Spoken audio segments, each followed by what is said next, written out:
Hey guys, it's Mrs. Bear, and we are back at the International Showman's Museum in Gibsonton. We're here to interview the executive director. He and I talked after the last time we were here, and it was absolutely fascinating, but I didn't record him because I didn't realize we were going to talk so much. And so we came back, and we are here to interview him today, and I hope that you will find his stories and history as illuminating as I did. Stay tuned.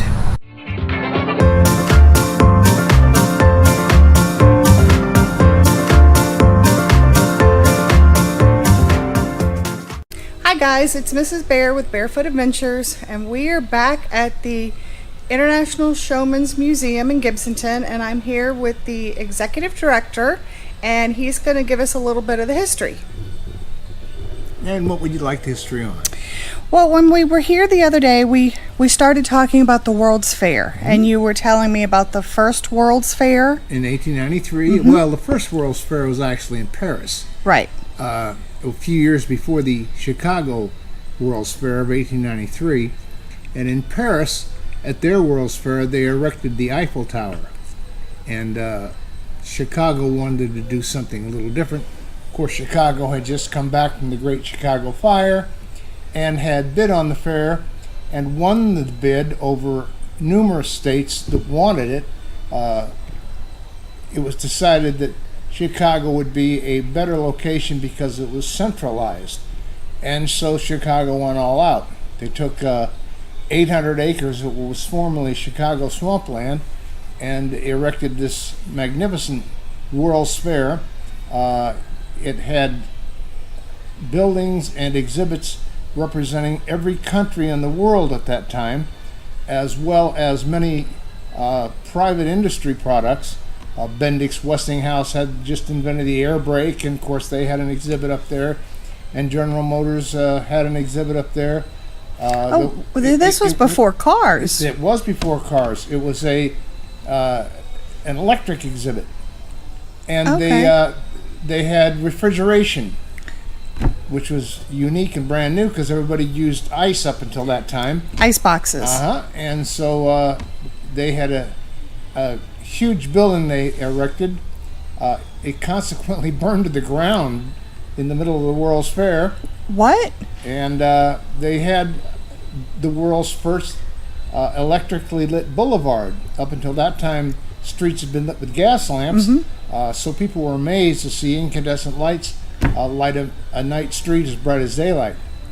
They had the world's largest bar of chocolate and juicy fruit gum was debuted. Man. Chocolate, you just spoke my language.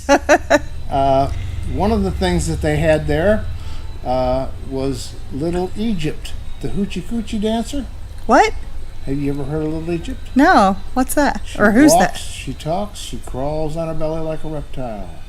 Little Egypt was a belly dancer. And of course, belly dancing at that time was very risque. Oh, golly, yeah. She was actually not from Egypt. She was from Syria. And she was the wife of a Chicago restaurateur who was a Greek. And her stage name was actually Salome. But she was a rather heavy woman. And so the stagehands behind her back began referring to her as Little Egypt.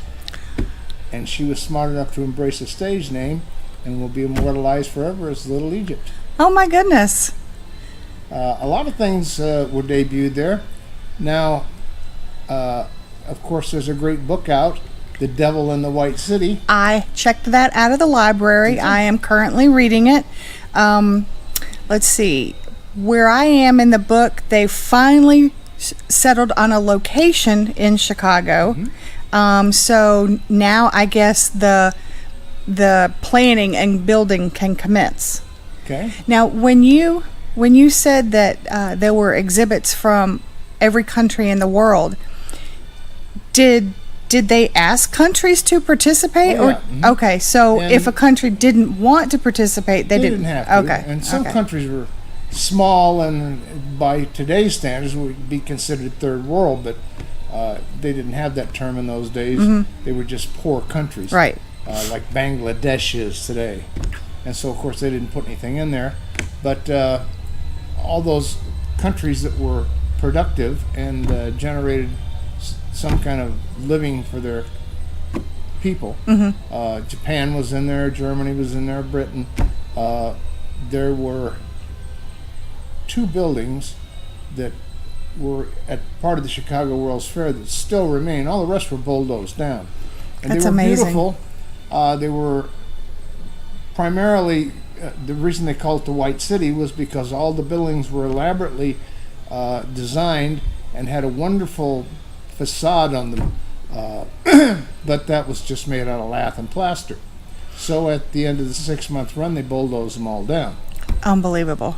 Well, They wouldn't have lasted, they wouldn't have but lasted anyway. They were designed to just last 6 months. Now, the only 2 buildings that remain house the Museum of Science and Industry in Chicago.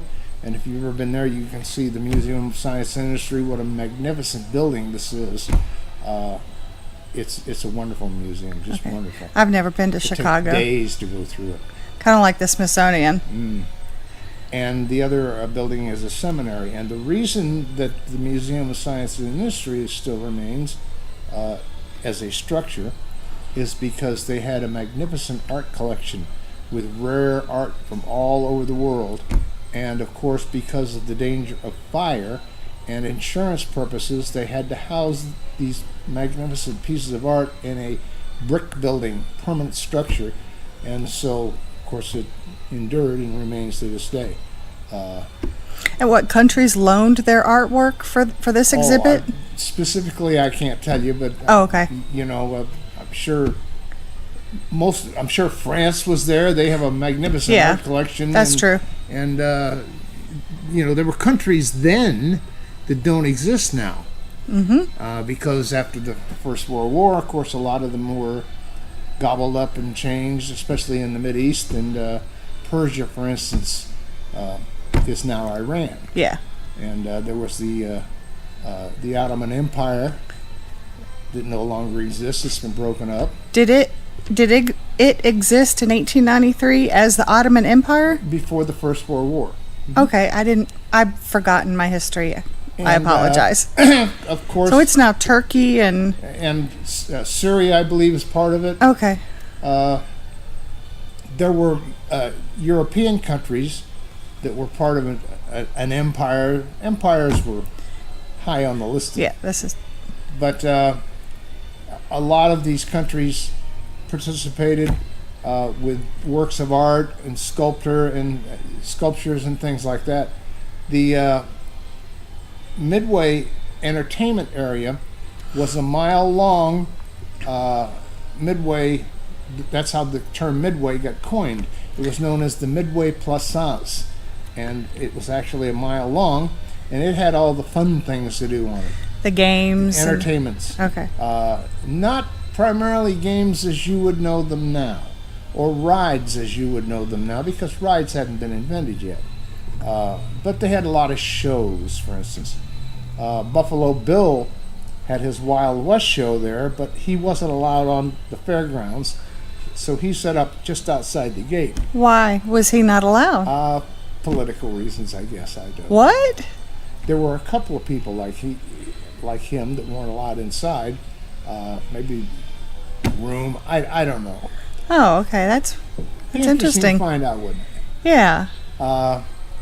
So this Midway Plaisance was actually the first Midway in America, and of course it was before Carnival companies had become viable options in the industry. Right. And so the general public raved about the Midway Plaisance.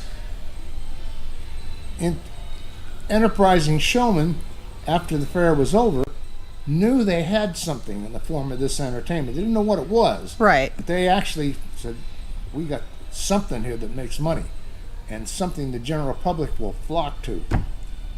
They, of course, knew circuses had been around this country since the 1700s.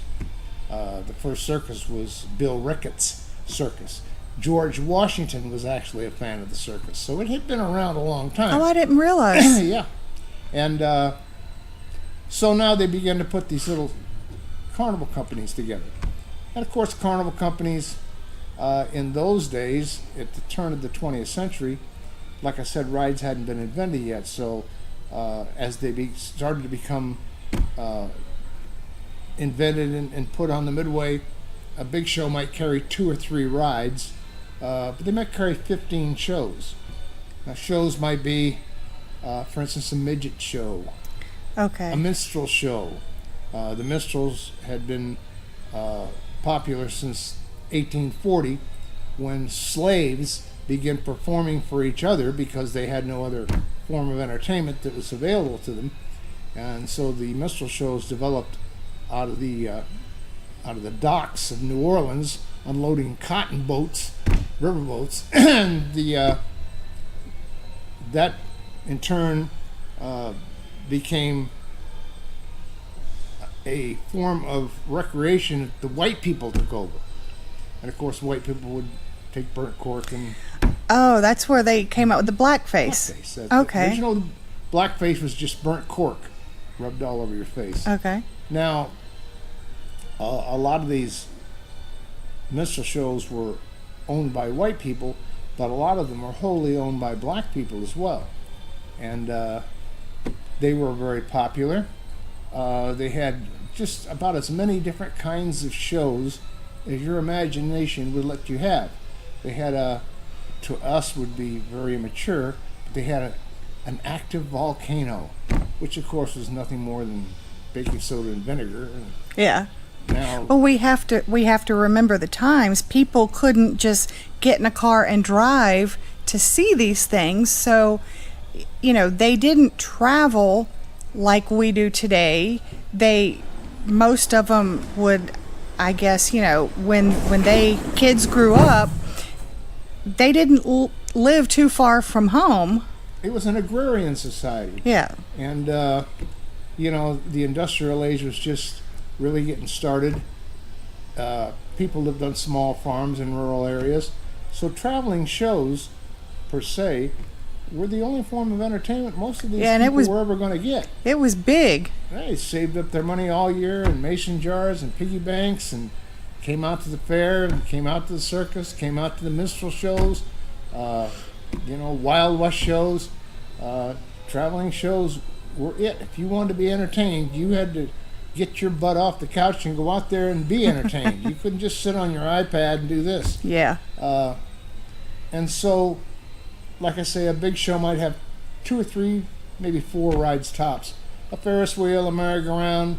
Later on, they developed a ride called the Whip, and it was popular. What's that? It's hard to explain a carnival ride because they all just go right around.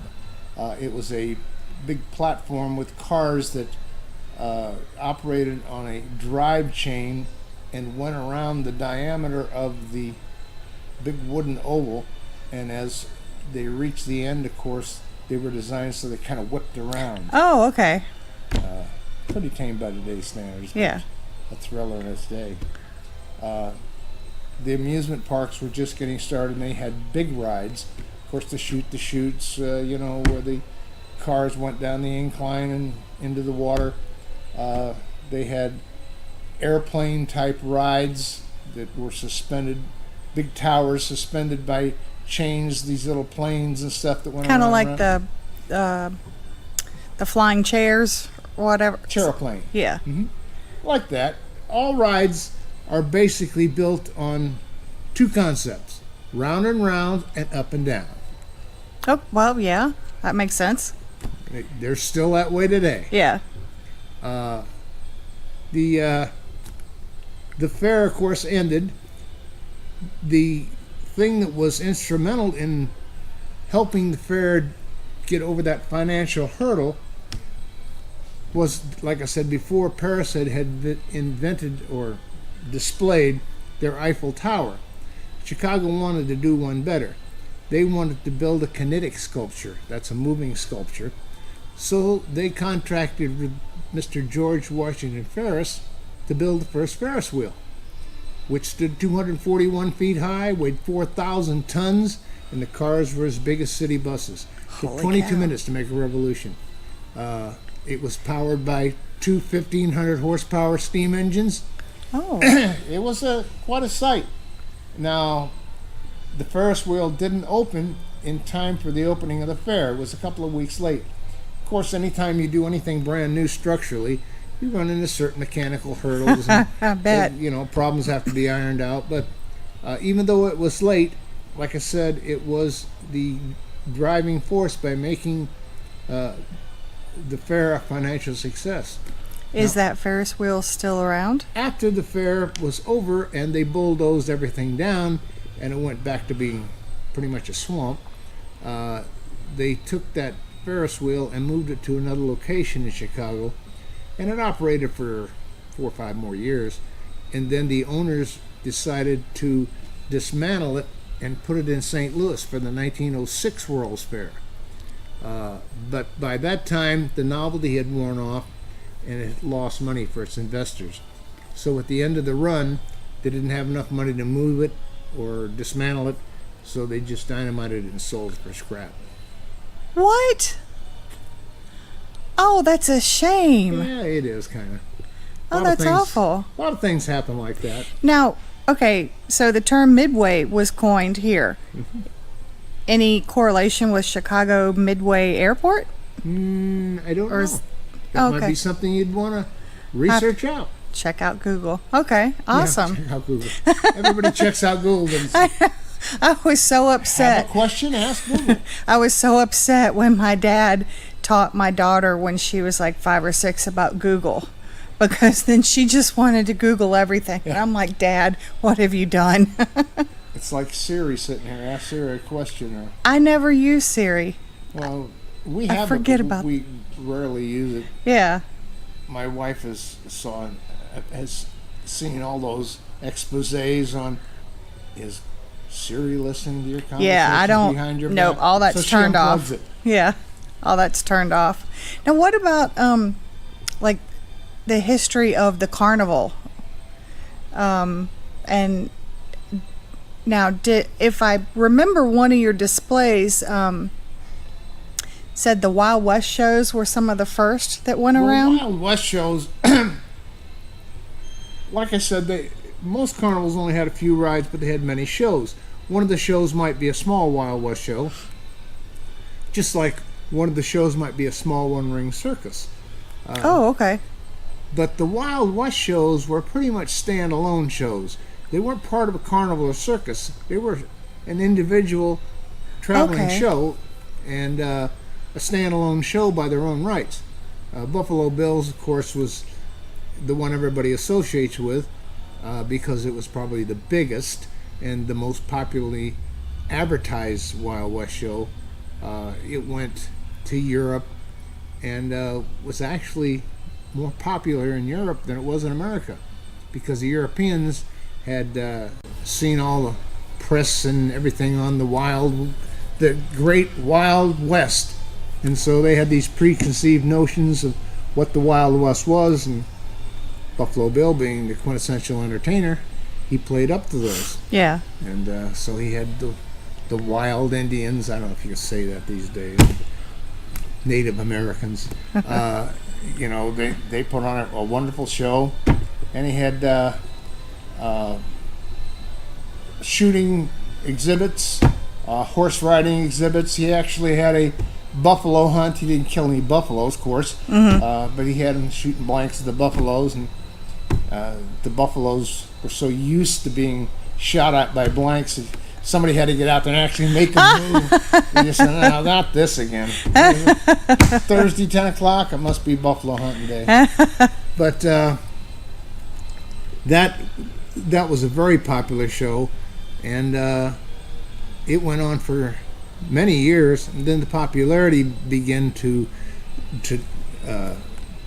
ease off, and so then the Wild West shows, even though they were popular on a carnival midway, the big Wild West shows went away.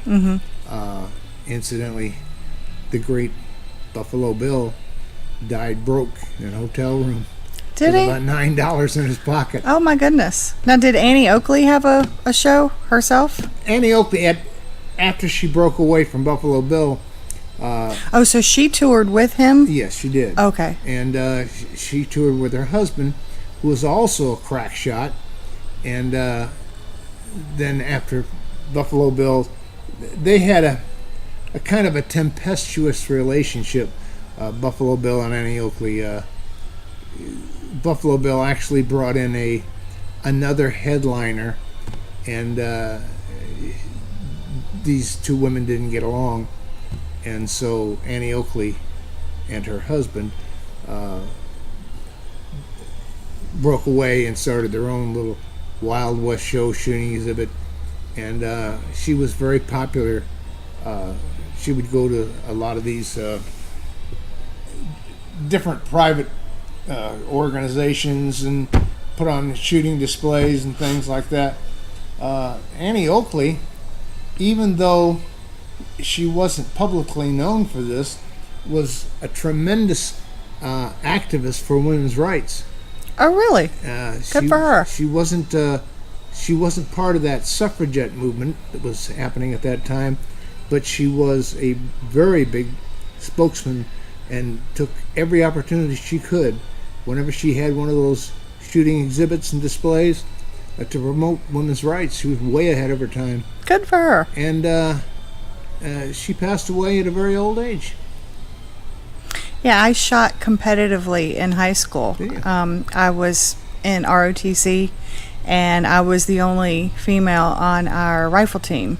And they used to call me Little Annie Oakley, which I guess is a compliment. And, it was very unique for a woman to be a crack shot, a shootist. Yeah. Because in those days, of course, it was a male-dominated, and maybe today, I don't know, still is, but it was very male-dominated.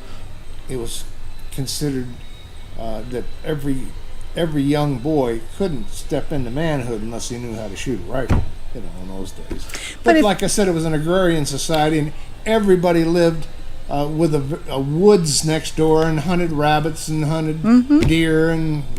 And if you think about it, if let's say you have a 400-acre farm, and so the husband and the son are off farming on the far side, if the woman is at the house and needs to defend herself, she needs to know how to shoot where she's going to hit whatever the threat is. Yeah. And of course, in those days, though we don't see it today because everything is industrial farms, but you might have pests come to your farm, coyotes and wolves and things like that. They still come. Yeah. I actually saw a coyote in the front yard out here. Out here? Uh-huh. Now, we had a bobcat a couple weeks ago because he came after my chickens. This was about 2 or 3 weeks ago. It was late at night, and I saw a dog out in the street. It wasn't a dog. I lived in California for many, many years, so I can tell the difference between a coyote and a dog. He snuck under that fence and was out in the front yard. He didn't see me out there. And then I went, boy, he just bolted. Oh, goodness. Now, do you know anything about the history of Gibsonton here and the why is Gibsonton so associated with the carnivals? In the 1920s, a man and his wife named Eddie and Grace LeMay were on their way to Miami after just finishing a season on the road with a cookhouse. Do you know what a cookhouse is? No. Cookhouse is a portable restaurant. It's for the carnival people? Well, for the carnival people, but it also caters to the general public. Oh, okay. A cookhouse on a circus is just for circus people, but a cookhouse on a carnival caters to the show people, and then after the show people have eaten their meal for supper, 5, 6 o'clock, then it opens up to the general public. Okay. At any rate, it's a big structure, 2x4s and canvas top. They were in the cookhouse business, and when they had finished their season, they decided they were going to winter in Miami because of the weather. And at the time, if you wanted to go to Miami, you you took the West Coast route, you had to travel down 41. The interstates hadn't been built yet. They Right. were built in the 1950s. So he was traveling down 41, which was an adventure in itself because a lot of it wasn't even paved yet, Oh my goodness. on the way to Alligator Alley. And he stopped for the night along the banks of the Alafire River over here. A beautiful river. Mm-hmm. Rumor has it that Eddie threw his fishing line in the water and caught supper in the first 15 minutes. I don't know if he did or not. But they loved the area. They camped along the banks of the Alafire for a day or two and continued on down to Miami. But when they went back up the following season, they told everybody about this wonderful tropical paradise they'd found. And it wasn't as long of a drive. It wasn't as long as a drive, and the weather was nice. There wasn't anything here then but a sawmill, an old sawmill, and a wooden building that used to house local boxing tournaments. And Eddie bought that building and turned it into Eddie's Hut, which was a restaurant, a bar, and a general store. It was really the first commercial endeavor in the city of Gibson. City, I say city, it's a township. Yeah. And so eventually show people began to move into the area. By the 1930s, late 1930s, there were 138 human oddities in this town, what you would call freaks. Right. They came down here with the big carnival and circus sideshows to winter because they were very loyal to their employers and because they could come down here and be amongst their own and not be ostracized for their physical deformities. Yeah. Gibsonton, Florida is the only town in America that has a counter specially built, the post office specially built for little people. Really? Uh-huh. It's The Gibsonton post office on Gibsonton Drive? on 41. Where is it on 41? Well, just past the Showtown bar on the left-hand side, Oh, going south. yeah. Okay, I'll have to check it out. Yeah, so you won't see any big signs up or anything. Right. When you go in there, you'll notice a counter, just one little counter, specially built for little people. Awesome. Now, of course, everybody today says when they come in, "Where are all the freaks?" I tell them, well, they're buried in the Hackney Cemetery over here. They were popular in the 1920s and 30s. They don't live forever. Yeah. And I moved here 1990, 91, and I remember that was Lobster Man. I remember hearing about him on the radio, and then I think he had a son, Lobster Boy, they called him, and there was... he had a daughter as well. Mm-hmm. They all suffered from the same physical abnormalities. Mm-hmm. It's canceled now, but there was a show on, I believe it was Arts and Entertainment Channel, Venice Beach Freak Show, and he was on that Oh, for a okay. while. Very nice young man, and his daughter was a very nice young lady. She worked at the pet place down here in Riverview, Oh. pet grooming and everything. Mm-hmm. Lobster Boy was popular. There were in the 1940s, Al and Jeannie Tomani moved down here. Al was an 8'4" giant, and his wife was 2'6".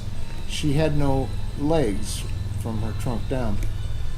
And together, they first built a boathouse and a bait house, tourist cabins, a motel, and eventually the Giants Camp restaurant. I remember seeing that for years. It was a very instrumental place for all the show people in town to eat.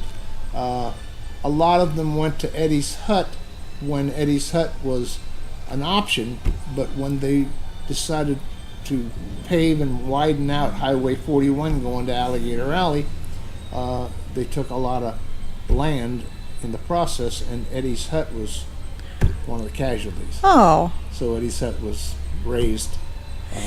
Now the boot and the cabin that's behind it, Is that cabin one of the original? Okay, that's what I thought. But the boot isn't.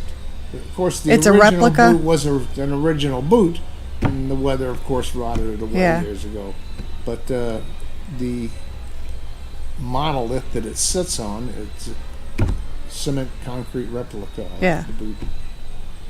Yeah, we stopped there on the way back last time when we were here to see you. We stopped and I filmed that.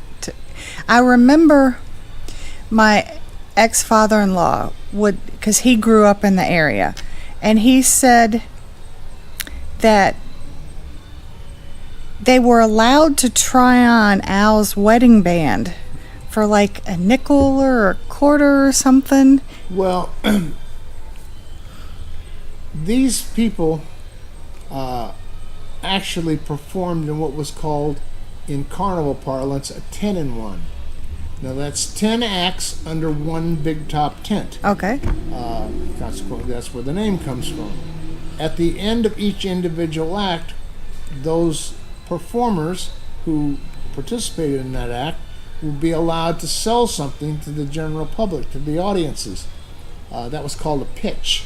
Oh, okay. And consequently, Al and the gentleman downstairs, if you saw The Viking? the Viking giant, Johan Pettersson, had pitch rings. And these, of course, were pewter rings. They were cheap. Oh. And they were allowed to sell these to the general public. Oh, okay. Now, they kept the money. The proceeds from that went exclusively to the performers. They Yeah. didn't have to share it with the owner of the 10-in-1. So. Well, that's cool. And That's a lot of them had pitch cards. They were like little postcards, and had different individual things. Mm-hmm. The midgets had tiny, about this big Bibles. We have them downstairs. And they would, at the end of their act, sell you a Bible. Oh, neat. Those are called pitch items.